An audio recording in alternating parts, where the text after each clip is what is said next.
So I was told I should make audio commentary for the game I'm playing right now. And I will try that. And if it doesn't work, they kill me and dump my corpse into the river.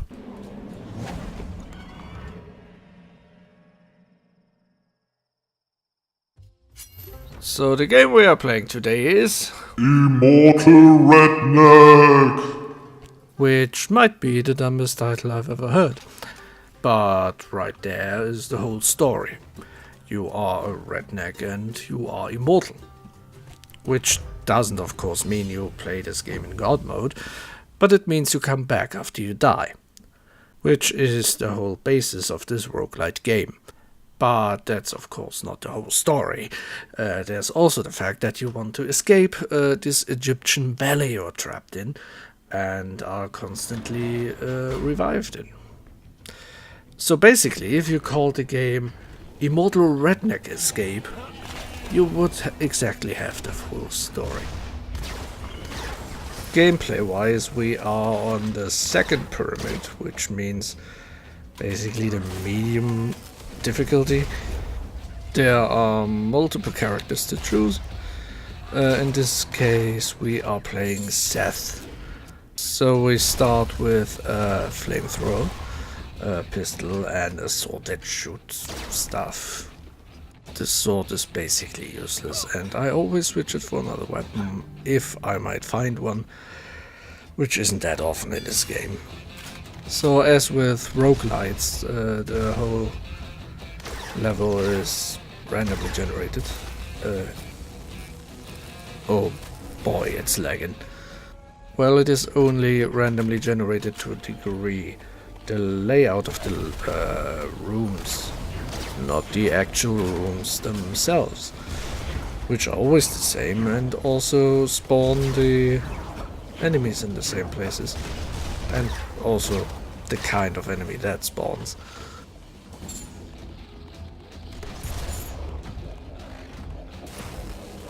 I fucking hate these brain thingies. They are responsible for so many deaths I had.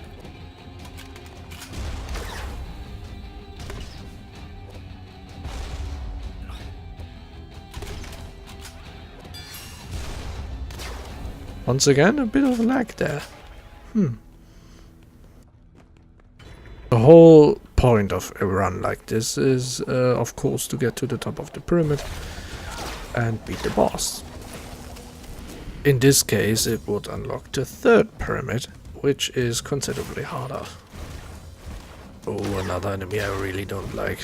They explode and shoot these spikes even when you kill them. In certain situations, those are really hard to avoid.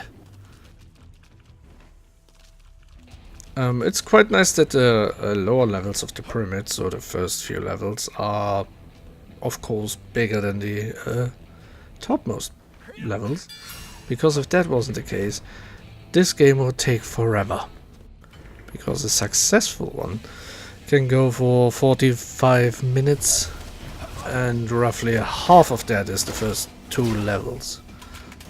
So if you go by the length of this video, it of course... Ooh, lag again.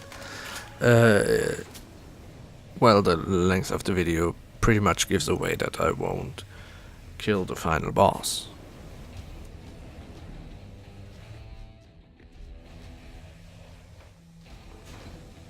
I also might cut pieces out because there's a lot of going into empty rooms again and look for every single room that we haven't been to. And that gets boring, even in game.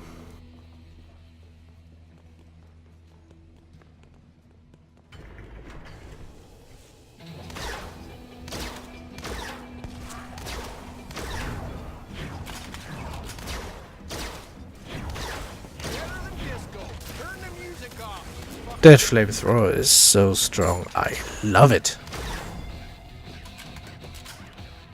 The pistol is probably more efficient though. So as I mentioned, there are a few characters you can play as, all modeled after Egyptian gods. There's one character which lets you farm better because you get more money. There's one that can get invisible. There's one that tanks very well, and so on and so on. Sathia has the ability to make an area in which she makes a lot of damage. And there we have frogs.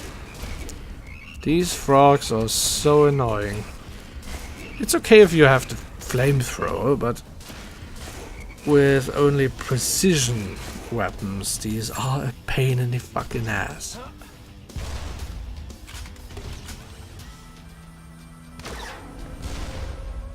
So what do you do when you failed miserably and are sent home crying?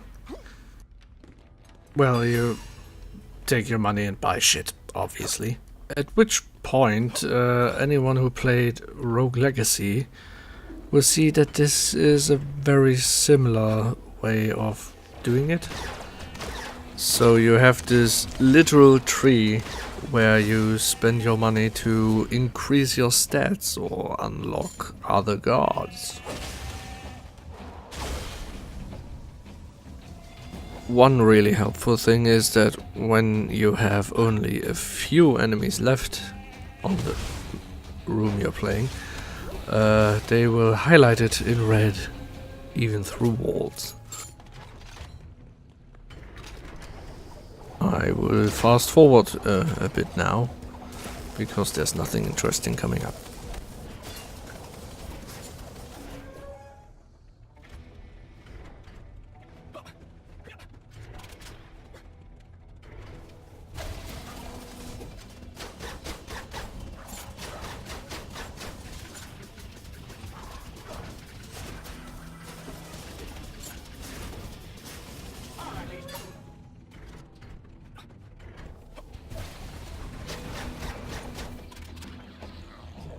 And here we have our first weapon, which is one of the criticisms I have of the game, that there are not that many weapons and they rarely drop. But as you can see, I took this shotgun and switched it for my sword, because the sword is basically useless.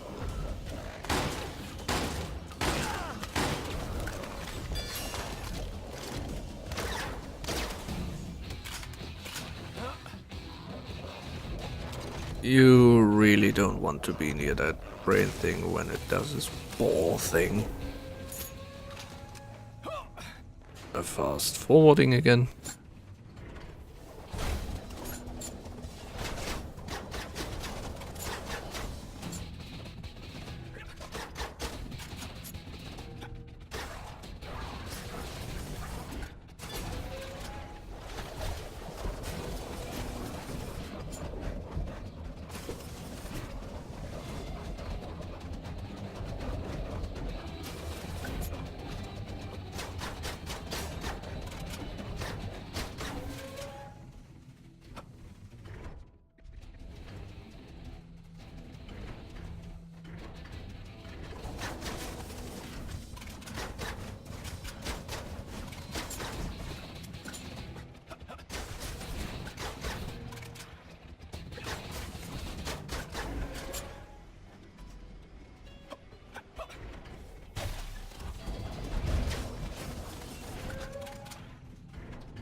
And of course there are chest rooms with, well, chests in it.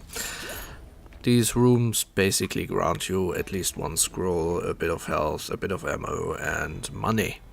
The scrolls are in 90% of the cases positive, but if it is negative it can be run breaking, and here we failed the mission, which was trying not to get hurt.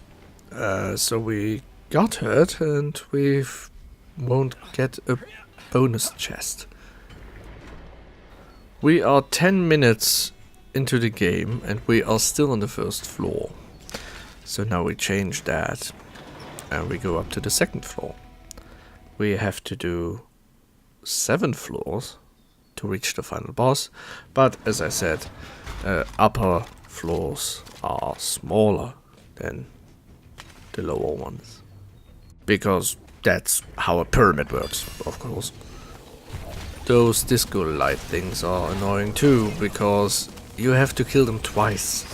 You shoot them out of the air, and then they fall down, and then you have to shoot them again. It is super annoying, especially when there's a lot of stuff around, like here.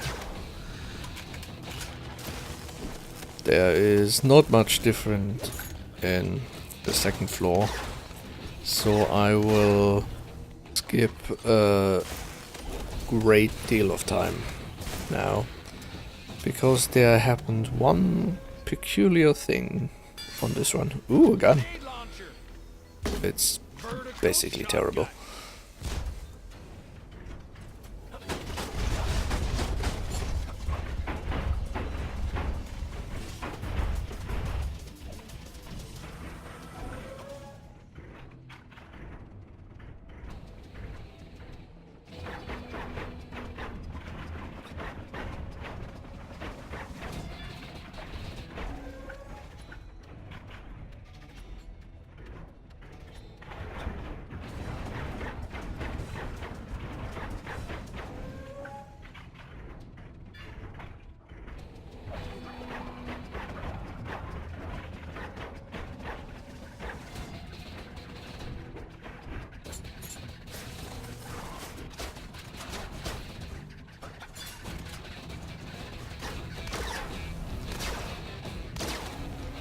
And here we find the staff, which of course turns enemies into friends who fight for us. And as you can see, it only has 1 ammo, which would make it useless. Unless we've got a way to ignore the ammo entirely. Foreshadowing.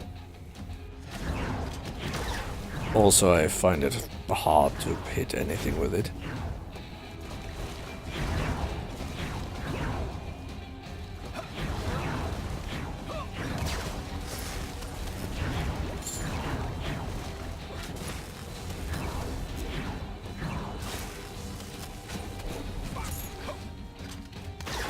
Nice shot there. I'm still not sure what the camera exactly does.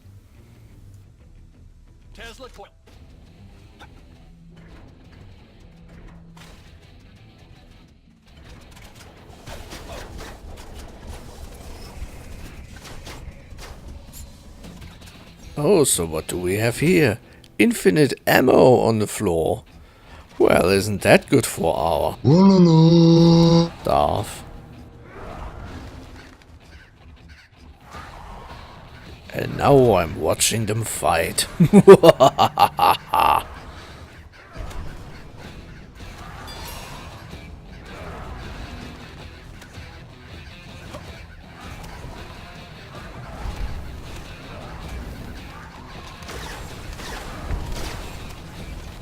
Oh look, my minion won.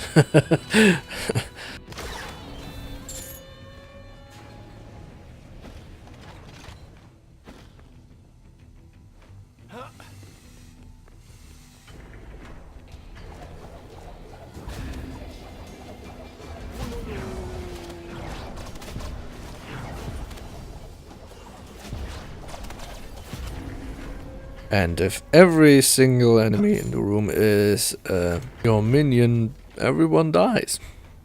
Which is great.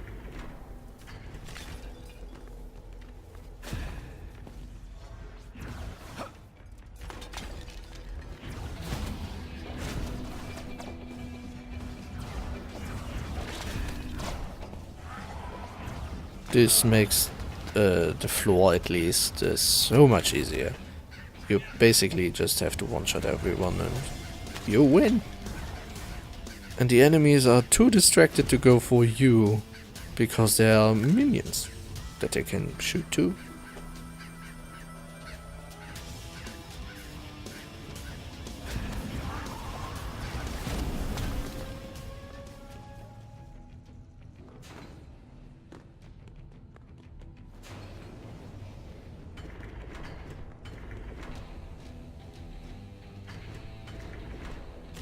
I will now again fast forward.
So we are now going to the 3rd floor, which means you have to say goodbye to our good friend, the staff. So the 3rd floor is the one where you find the in-between boss.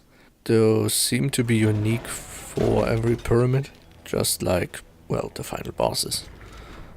But this isn't the only disaster that might come to me, because in this case,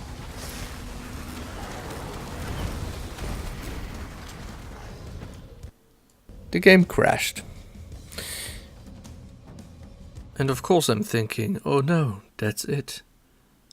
There's nothing I can do. The whole run was for nothing. But then the game surprised me. Because when I restarted it, the following thing happened.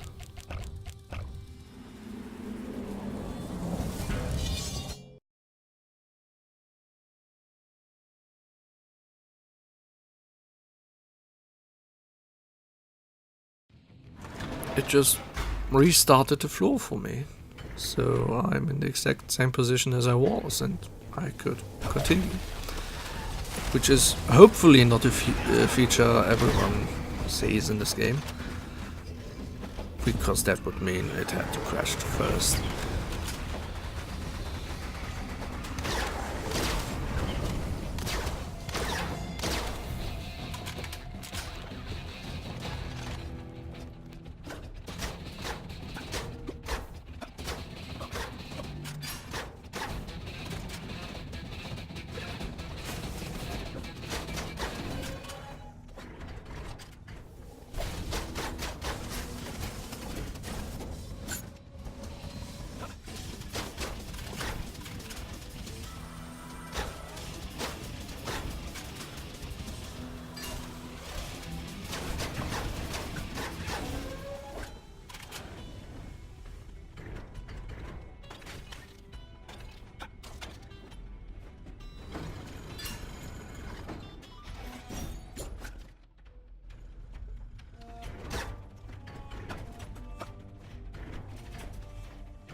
And here we finally are at the boss on floor 3. I lost all my weapons except the Tesla gun and some other gun I just found because of a scroll that took my guns away, but gave me infinite ammo unless I pick up another gun, which I accidentally did. So yeah, there are not many scrolls that are bad, but if they are bad, they can fuck your run up. And this is where I'm totally overwhelmed by the stuff on the floor and the stuff he shoots, and I die like a bitch.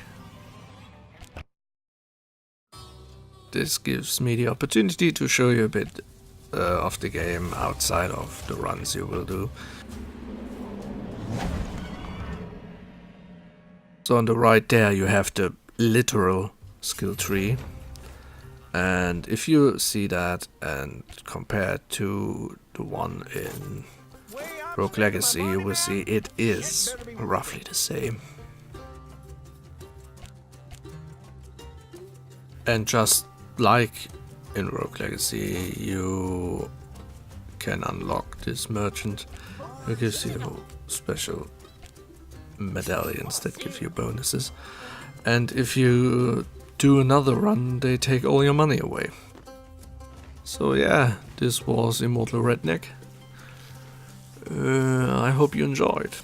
I really like the game. I think it needs a bit more variety, and I personally can't stand the setting too much. But yeah, have a nice day.